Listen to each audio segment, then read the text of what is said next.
আচ্ছা, তোমরা যারা এই বছর বুয়েট অ্যাডমিশন টেস্ট দিবা অথবা বুয়েট না শুধু অন্যান্য যে কোনো অ্যাডমিশন টেস্ট দিবা, তোমাদের কোয়েশ্চেন ব্যাংকের খুবই একটি গুরুত্বপূর্ণ একটা সমস্যা হচ্ছে বৃত্ত অধ্যায়ের এই সমস্যাটা। এখন এই সমস্যাটা কেন গুরুত্বপূর্ণ সেটা বলতে হবে, কারণ এটা অলরেডি বুয়েট 21-22 চলে আসছে। যেহেতু বুয়েট 21-22 কোয়েশ্চেনটা আসছে, তার মানে যে কোনো এক বছর আবার এই কোয়েশ্চেনে কিন্তু রিপিট হওয়ার সম্ভাবনা আছে এবং অনেক বেশি আছে, যেহেতু বইটা অনেক বেশি কোয়েশ্চেন রিপিট হয়। আচ্ছা, আমাদের যে 24-25 সেশনের যে পরীক্ষাটা ছিল, এখানে আমরা প্রায় ম্যাথের মধ্যে 4 থেকে 5টা কোয়েশ্চেন হুবহু চলে আসছিলো। 4 থেকে 5টা না হলে ম্যাক্সিমাম 4টার মতো কোয়েশ্চেন প্রায় হুবহুই চলে আসছিলো। সো বোঝা যাচ্ছে যে বইটা কিন্তু খুবই ভালো এক পরিমাণ কোয়েশ্চেন কিন্তু রিপিট হয়। তো আমরা দেখি, আমরা মেনলি এই কোয়েশ্চেনটা সলভ করার ট্রাই করবো। আচ্ছা, এখন আসো কোয়েশ্চেনে কী বলছে আমাদের একটু পড়তে হবে। আমরা একটু পড়ি কোয়েশ্চেনে কী বলছে। কোয়েশ্চেন আমাদের বলছে যে 3টি বৃত্ত, বৃত্ত কয়টা? 3টি বৃত্ত, কয়টা বৃত্ত? 3টি বৃত্ত। আচ্ছা, সবচেয়ে বড় বৃত্ত ব্যাসার্ধ যে আছে কত? 4। তাহলে আমরা বড় যে বৃত্তটা, মানে এই যে বৃত্তটা আছে, এই যে বৃত্তটা, এটা সবচেয়ে বড় বৃত্ত। তাহলে এই বড় বৃত্তের আমাদের কাছে কী দেওয়া আছে? ব্যাসার্ধ 4। তাহলে আমরা কি বলতে পারি? আমরা বলতে পারি যে আমাদের এখানে R1 এর মান কত? R1 এর মান হচ্ছে আমাদের এখানে 4। তাহলে R1 = 4, 4 একক বা 4 মানে 4 সেন্টিমিটার, যেটাই বলি না। R1 এর মান কত? 4। আচ্ছা, ঠিক আছে। মাঝারি বৃত্তের এর আছে কত? হচ্ছে 2। মানে আমরা যদি মাঝারি যে বৃত্তটা, অর্থাৎ এই বৃত্তটা, এটার আমরা R2 এর মানটা আমরা নিব হচ্ছে কত? 2, যেটা এখানে দেওয়া আছে।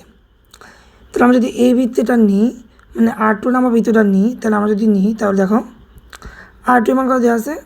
R2 এর মান দেওয়া আছে হচ্ছে 2। তার ছোটো বৃত্তটা কত? আমাদের অবশ্যই R3, এবং এই R3 মানটা কিন্তু আমাদের নির্ণয় করতে হবে। কোয়েশ্চেন আমাদের যেটা বলা আছে, দেখুন আমরা কোয়েশ্চেনটা বোঝা একবার বলছি।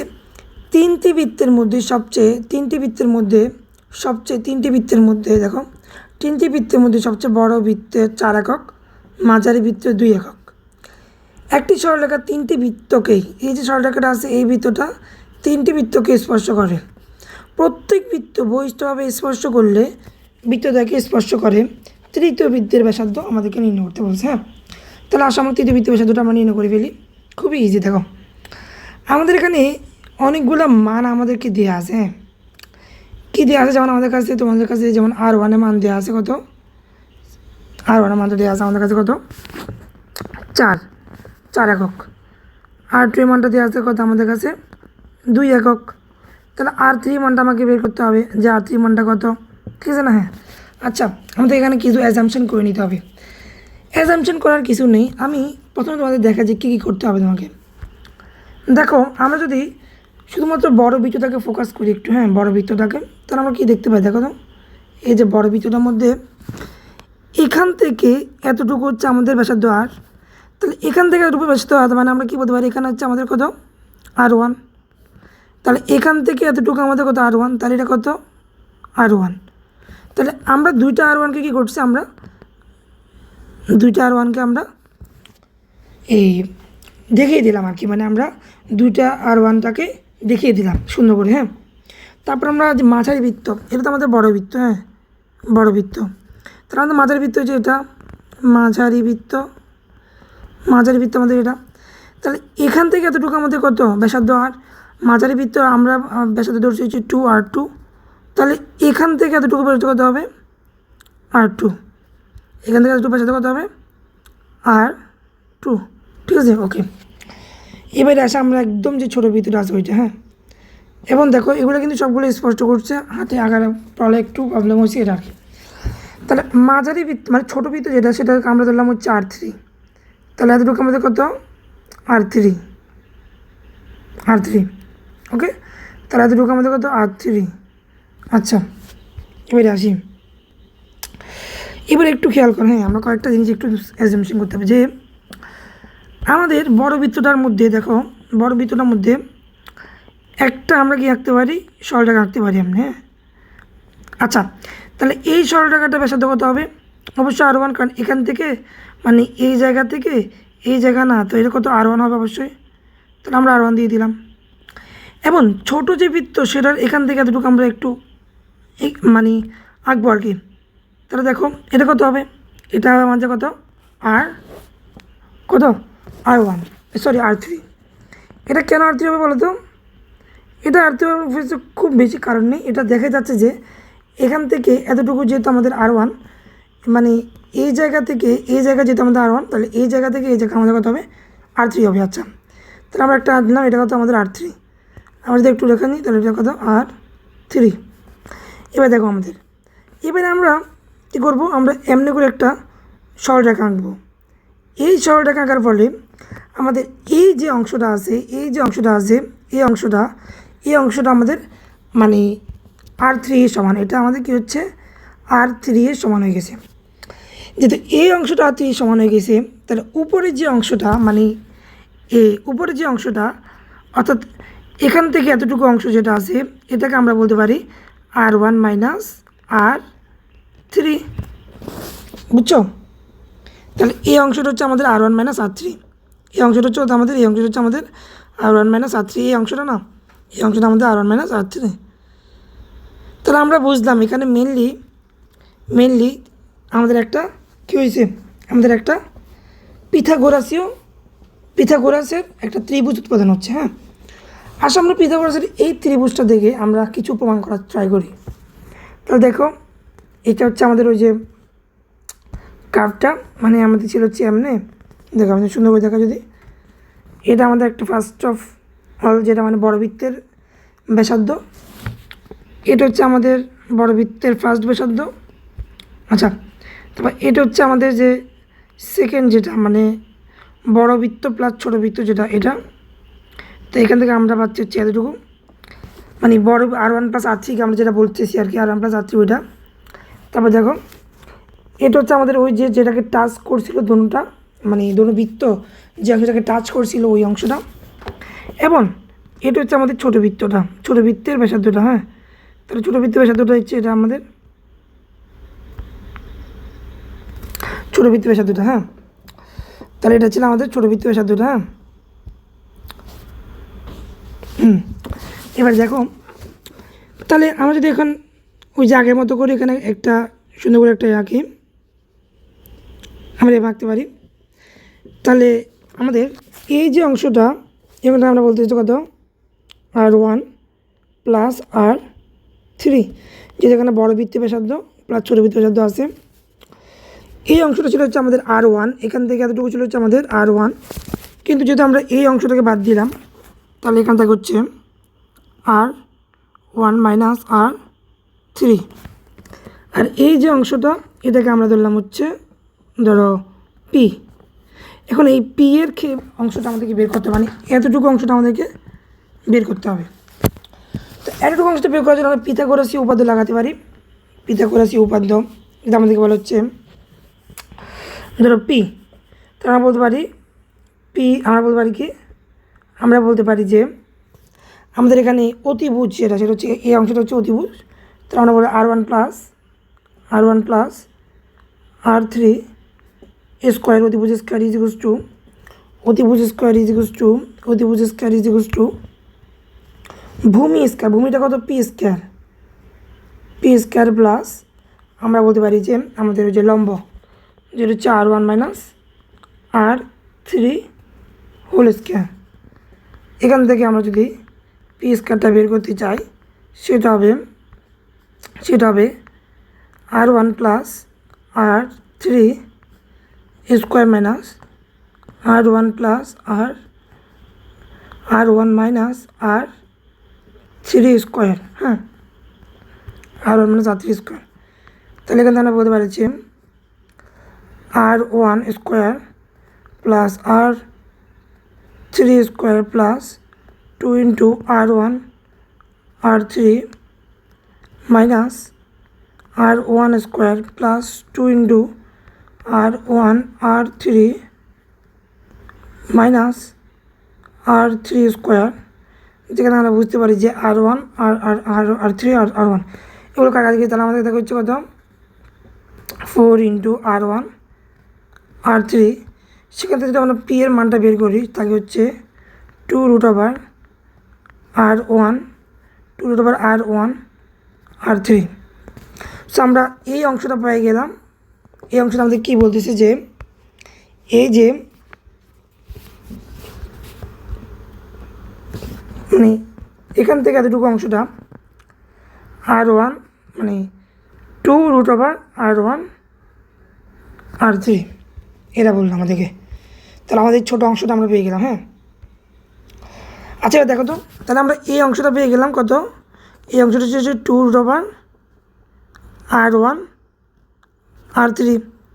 তাহলে এই অংশটা আমরা পেয়ে গেলাম 2√R1 R3। এখন এখানের মধ্যে বড় বৃত্তটা এবং ছোটো বৃত্তটা কাজ করছে, এই জন্য আমরা 2√R1 R3 পাচ্ছি। এই যে 2√R1 R3 পাচ্ছি, এটা যে দুটা বৃত্ত, সেই দুটো বৃত্তে একটা ব্যাসার্ধ ছিল হচ্ছে তোমার √1 মানে R1, আর একটা ছিল হচ্ছে R3। তাহলে এই দুইটা বৃত্তের মধ্যে অনুরূপ যদি আমরা কল্পনা করি, তাহলে আমরা কী পাচ্ছি যে একটা হচ্ছে R2 আর একটা হচ্ছে কত R3। তাহলে এই অংশটা কত হবে? এই অংশটা হচ্ছে 2√R যদি একটু পরিষ্কার করি জিনিসটা, তাহলে আমরা কত পাচ্ছি দেখো, 2√R যেহেতু R3 এবং R2 এর মধ্যে আছে, তাহলে R2 R3। আচ্ছা, এবার দেখো বড় দুইটা বৃত্ত, একটা হচ্ছে R1 একটা হচ্ছে R2, তাদের ক্ষেত্রে এতটুকু অংশ কি, এতটুকু অংশ হচ্ছে আমাদের কত মানে R1 এবং R2 এর মধ্যে আছে। তাহলে এই পুরো অংশটা কত হবে? এই পুরো অংশটা হচ্ছে আমাদের 2√R1 R2। তাহলে আমরা যদি একটু আবার ক্লিয়ার করে একটু তোমাদের জিনিসটা বোঝাই, দেখো আমাদের একটা বৃত্ত মানে দাগ, এই দাগের মধ্যে আমাদের তিনটা বৃত্ত আছে। হ্যাঁ, তাহলে ফার্স্টটা এতটুকু, সেকেন্ডটা এতটুকু আর থার্ডটা এতটুকু। তো এদের মধ্যে একটা সংযোগ আছে, এই সংযোগ আছে। হ্যাঁ, তাহলে এই দুটোর জন্য আমরা পাচ্ছি হচ্ছে কত?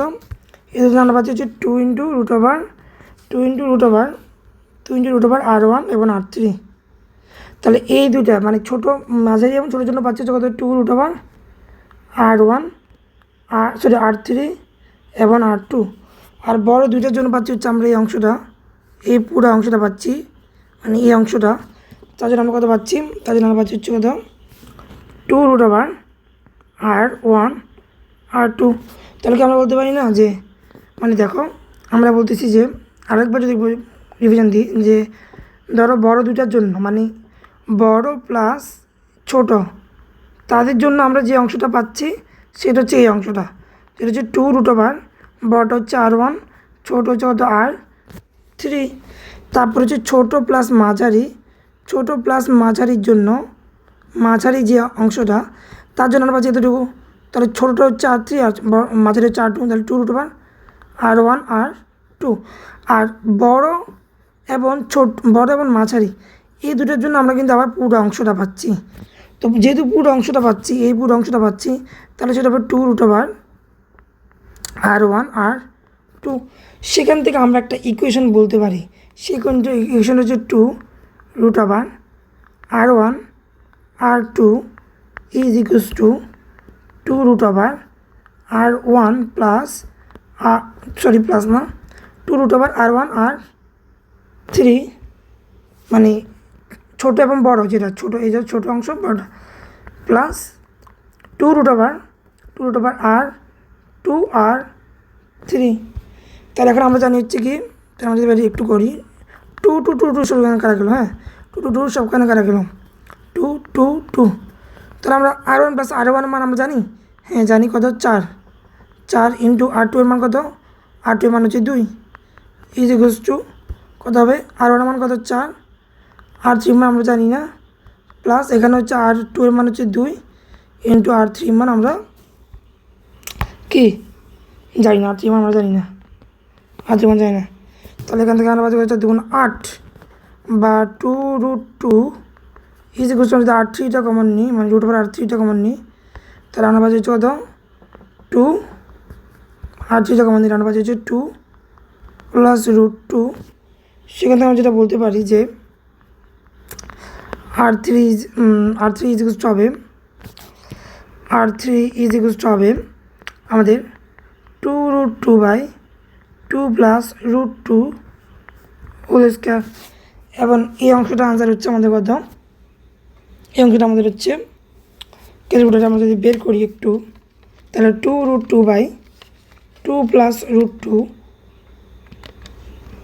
আনসার আসে হচ্ছে 0.686।